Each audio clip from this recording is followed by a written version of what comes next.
Olá meus amigos, sejam todos muito bem-vindos ao canal Politizando. Eu sou o William Jacob e nesse vídeo vou mostrar para vocês aqui que o ministro da Justiça do governo Lula, Flávio Dino, ameaçou Bolsonaro e falou: olha, dependendo do que acontecer, pode ser que ele seja extraditado. Eu vou trazer detalhes para vocês, lembrando que Bolsonaro continua lá fora. E uma outra notícia muito ruim pro Jair é que o corregedor do Tribunal Superior Eleitoral negou o pedido da defesa do ex-presidente para excluir minuta golpista de uma ação que pode complicar e tornar Bolsonaro inelegível. É a ação que está mais avançada. E outra coisa quase inacreditável: o PT quer tirar um governador bolsonarista de um partido e levá-lo para um partido que faz parte da base do governo. Vou contar qual é esse governador. E o gás ficou mais caro no local em que uma refinaria foi privatizada. Vou contar qual é, mas antes eu quero pedir a sua ajuda. Se chegou no canal, não está inscrito e puder, se inscreva, ativa aí o sininho das notificações, deixa o like se gostar do vídeo. Se não gostar, faz parte, manda o dislike, comenta, compartilha. Tudo isso é extremamente importante para que o nosso canal continue crescendo, chegando em mais pessoas, para que elas venham para cá, porque aqui a gente luta por um Brasil melhor. Bom, pessoal, é o seguinte, saiu aqui na Veja uma manchete que diz: ministro de Lula ameaça Bolsonaro com extradição caso fique nos Estados Unidos. E aí vai destacar que o Flávio Dino deu uma entrevista nessa terça, dia 7 de fevereiro, à Rádio Bandeirantes, e na conversa ele deixou claro que o ex-presidente é alvo de procedimentos, vejam bem, do STF e precisa voltar ao Brasil para prestar explicações, sob pena de ser alvo de um pedido oficial de extradição. Até aqui, destaca que a matéria da Veja, o que se sabia é que Bolsonaro era investigado em diferentes inquéritos. As falas do ministro da Justiça mostram que há ordens concretas contra o ex-presidente e que, caso ele ignore tais ordens, poderá ter de voltar preso ao Brasil. Vamos ao que disse Flávio Dino. Espero que ele, Bolsonaro, volte, até porque se ele não voltar, aí sim pode configurar uma situação em que ele estaria fugindo de procedimentos legais. Eu não quero crer que um ex-presidente da República vá fugir de prestar esclarecimentos que são importantes, disse então o ministro da Justiça. Agora, já pensou na cena? Ver Bolsonaro negando voltar ao Brasil para prestar esclarecimentos e ser preso lá fora, chegando já algemado ao país, né? Que vergonha para ele se isso aqui chegar a acontecer. Mas Flávio Dino deixou claro que ainda não há um pedido de extradição contra Bolsonaro, mas o caminho é sim considerado. Por enquanto, diz ele, não há iniciativa do governo de extraditar o Bolsonaro porque não há ainda nenhuma situação ensejadora do pedido de extradição que seria legalmente cabível. Claro que, conclui, se ele alongar essa permanência, aparentemente temporária, e alongá-la definitivamente, aí assim a situação muda. Bom, já são 40 dias de Bolsonaro lá nos Estados Unidos, lembrando que ele foi antes do fim do seu mandato, algo que muitos dos seus apoiadores, pelo menos aqueles que conseguem fazer alguma crítica, chegaram a lamentar. Eu conversei com vários que me expressaram um sentimento de lamento, né, pela atitude do ex-presidente, que no começo essa ausência dele era só para janeiro, foi divulgado inicialmente. Só que o que aconteceu foi chegando perto do visto especial que ele tinha vencer e ele entrou com um pedido e esse visto foi renovado, então ele pode ficar lá nos Estados Unidos agora como turista até o final de abril. Agora, Bolsonaro estar nos Estados Unidos por si só, né, é um motivo de uma vergonha gigantesca. Deveria ser, pelo menos, para os seus apoiadores. Alguém pode falar assim: ah, William, mas ele tem o direito de tirar férias, de descansar. Nada contra você descansar, tirar férias. E nem tenho nada contra você viajar para outro país, viajar para fora, não. Mas, poxa, se ele quisesse só descansar e tirar férias, tem tanto lugar maravilhoso no Brasil. Mas aí a gente tem que entender que é claro e óbvio que essa estratégia dele ir para fora é porque tem medo de estar aqui, de repente sai o pedido de prisão e ele não consegue sair fora e tem que parar na cadeia. Isso para mim é óbvio, não sei para vocês. Deixa aqui o que é que vocês acham sobre isso. E uma outra notícia muito ruim para o ex-presidente saiu também nesse dia 7 de fevereiro. Corregedor do Tribunal Superior Eleitoral nega pedido da defesa de Bolsonaro para excluir minuta golpista da ação.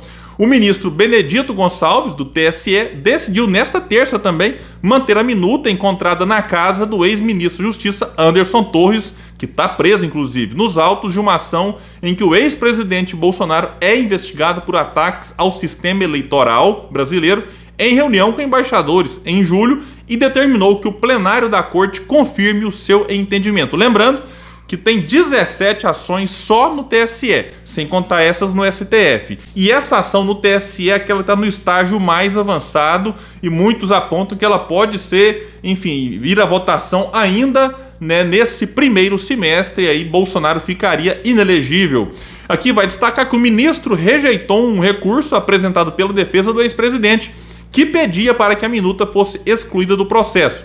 No despacho, o corregedor afirma ainda que a defesa de Bolsonaro tem usado uma estratégia para, abre aspas, um esvaziamento, fecha aspas, dessas ações que podem levar à inelegibilidade, que buscam proteger, abre aspas, a isonomia, a normalidade eleitoral e a legitimidade dos resultados, fecha aspas.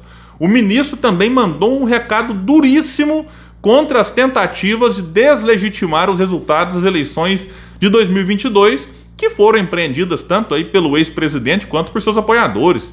É um absurdo alguém aparecer para negar que Bolsonaro ficou o tempo inteiro tensionando e levantando suspeitas que não foram comprovadas de fraude ou de que o sistema não fosse seguro. Enfim, é um negócio absurdo, disse então o corregedor. Vejam bem o que ele disse. Nessa reflexão, cabe constatar, não sem tristeza, que os resultados das eleições presidenciais de 2022, embora fruto legítimo e autêntico da vontade popular manifestada nas urnas, se tornaram alvo de ameaças severas. Passado o pleito, a diplomação e até a posse do novo presidente da República, atos desabridamente antidemocráticos e insidiosas conspirações tornaram-se episódios corriqueiros. São armas lamentáveis do golpismo dos que se recusam a aceitar a prevalência da soberania popular e que apostam na ruína das instituições para criar um mundo de caos onde esperam se impor pela força, disse então Benedito. E em janeiro, lembrando aqui, o corregedor do TSE incluiu a minuta golpista dentro de uma ação movida pelo PDT de Ciro Gomes, que investiga a reunião de Bolsonaro com embaixadores no Palácio do Alvorada. Aconteceu em julho essa reunião, quando então o presidente fez uma série de acusações infundadas contra as urnas eletrônicas. Bom, pessoal, falar aqui de um outro assunto. Esse aqui foi divulgado no dia 6 e é algo que muitos podem até duvidar de tão absurdo que seja, ou que parece ser para muitos. Diz aqui a manchete que o PT atua para o governador deixar PL de Bolsonaro e virar base de Lula. Há tratativas entre petistas e Eduardo Paes, do PSD, para que Cláudio Castro, governador do Rio de Janeiro, foi o candidato de Bolsonaro lá no estado, se filie à sigla do prefeito no Rio. Vejam só o que disse, que alguém pode vir cá e falar, não, mas isso aqui é coisa do Eduardo Paes, do PSD do Kassab, que de fato o PSD tem políticos, né, mais próximos a Bolsonaro, mais próximos ao Lula, enfim, políticos que eventualmente mantiveram distância dos dois. O PSD de fato é um partido que tem de tudo, digamos assim. Mas vejam bem o que disse um deputado federal do PT, o Washington Quaquá, que é lá do Rio de Janeiro. Abre aspas para ele. Adoraríamos ter o Cláudio Castro em um partido da base do presidente Lula. Estamos trabalhando para que isso aconteça. Quem está aqui há algum tempo, há mais tempo no canal, lembra de um vídeo que eu fiz ainda na pré-campanha, quando o Quaquá, que era vice-presidente nacional do PT, confesso, não sei se ele saiu, mas na ocasião era, no evento com o Cláudio Castro, né, gritou lá, bradou, é Castro Lula, é Castro Lula. Eu gravei um vídeo, muita gente veio aqui falar que é um absurdo, chegaram a me acusar de fake news, só dá um Google, é Castro Lula que vai sair a fala do Quaquá.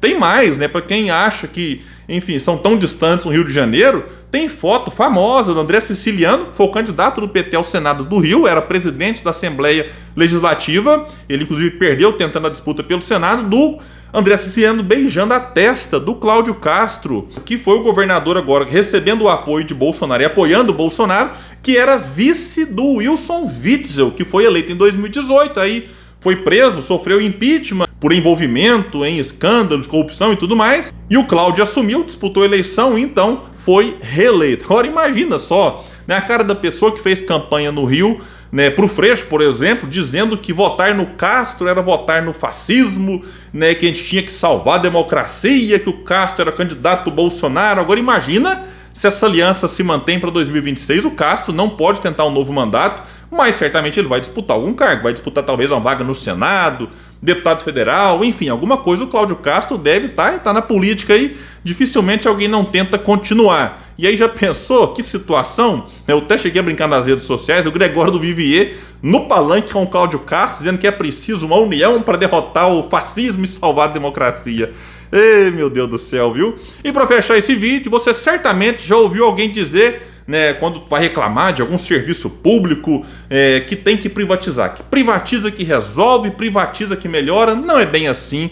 Eu não sou contrário a certas privatizações. Eu acho que a gente não deve ser contra tudo, mas também acho muito ruim essa postura de que, né, vem alguns neoliberais aqui falando que tem que privatizar tudo. Não, muita calma nessa hora, tem que analisar caso a caso. Agora vamos ver aqui um exemplo. A refinaria da Amazônia, REAM, tem o gás de cozinha mais caro do país, cobrando em média 37,1% mais caro do que as refinarias da Petrobras. Ela foi privatizada em dezembro de 2022, aí no último mês, no apagar das luzes do governo Bolsonaro. Eu cheguei a gravar na época denunciando esse absurdo aqui no canal. E aqui vai destacar uma matéria que antes dela ser privatizada, de acordo com o Observatório Social do Petróleo, a refinaria amazonense vendia, em média, 0,8% mais barato do que as outras refinarias estatais. Então vejam bem, ela saiu de 0,8% mais barato, praticamente igual, aqui um percentual muito pequeno também, para 37,1% mais caro. E a REAM fornece gás de cozinha para 6 dos 7 estados da região norte: Amazonas, Pará, Amapá, Rondônia, Acre e Roraima. Então tá aí mais um exemplo do que foi o governo Bolsonaro. Saiu esquartejando a Petrobras, vendendo refinarias a preço de banana. Essa aqui é apenas uma de várias outras. E em todos os sentidos, isso aqui é um absurdo, né? Mesmo que fosse por um preço mais alto do que foi, eu seria contra privatizar e vender refinaria. Eu acho que tem que estar na mão do Estado. E aqui é um exemplo em que passou para a mão da iniciativa privada e agora o que acontece? O povo está pagando o pato, está pagando mais caro. Então, pessoal, é isso. Eu fico por aqui. Se você curtiu, gostou desse vídeo, compartilha, bora trazer mais pessoas para esse espaço, porque aqui a gente luta por um Brasil melhor.